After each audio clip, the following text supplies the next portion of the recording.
depan Malaysia akan datang, Aisyah berharap Malaysia dapat hentikan buli. Sebab kita di kalangan, lagi-lagi zaman sekarang, buli sangat berbahaya di kalangan sekolah. Sekarang di mana-mana semua buli.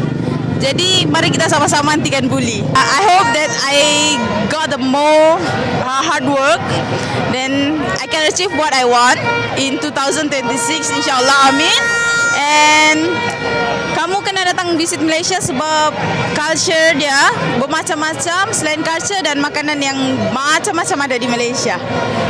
So, Happy New Year and visit Malaysia. Pada 2026 ni saya harap Malaysia dah tak macam dulu. Ada yang gaduh-gaduh, tak cukup makanan.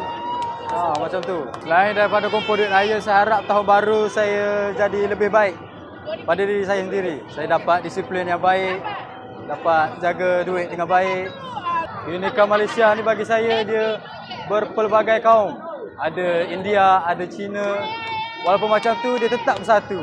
Harapan saya di tahun ini, saya tak nak kes buli, saya tak nak ada pembulian lagi di tahun ini. Kalau boleh dah tak ada apa-apa. Akak punya azam sekat tahun ini, akak nak Malaysia maju. Malaysia maju di tahun ini. Dah tak nak ada apa-apa. Kalau boleh bersihkan Malaysia, majukan Malaysia, kita sama-sama ramai-ramai. Jangan ada buang sampah merata tempat. Kalau boleh kita bersihkan satu kali Malaysia ni, ramai-ramai. Terima kasih sebab menyambut tahun baru di tahun ini meriah sangat-sangat.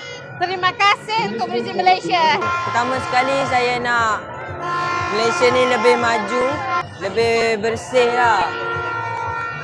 Lagi satu, saya nak Malaysia ni bebas jenayah. Contohnya macam buli, kes rogol, dera, semua tu tak nak.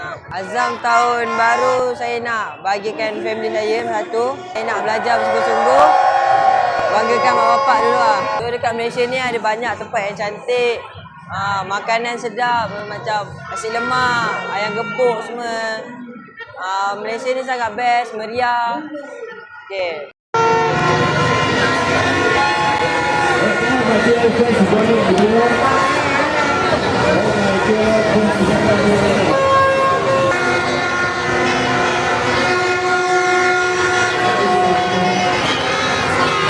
Tahukah anda berapa kali jantung kita berdenyut dalam sehari? Hampir 100,000 kali. Dan masa tidur, kadar denyutan jantung adalah rendah. Jantung kita berfungsi seperti enjin. Ia sampaikan darah beroksigen ke seluruh badan berterusan dan mengeluarkan karbon dioksida. Bila darah tak berapa lancar ke jantung, akan menyebabkan pelbagai masalah kesihatan seperti darah tinggi, penyakit berkaitan dengan jantung dan lagi. Tesli Dungeon membantu melancarkan pengaliran darah. Ia mengurangkan bebanan jantung. Tesli, teman kesihatan anda.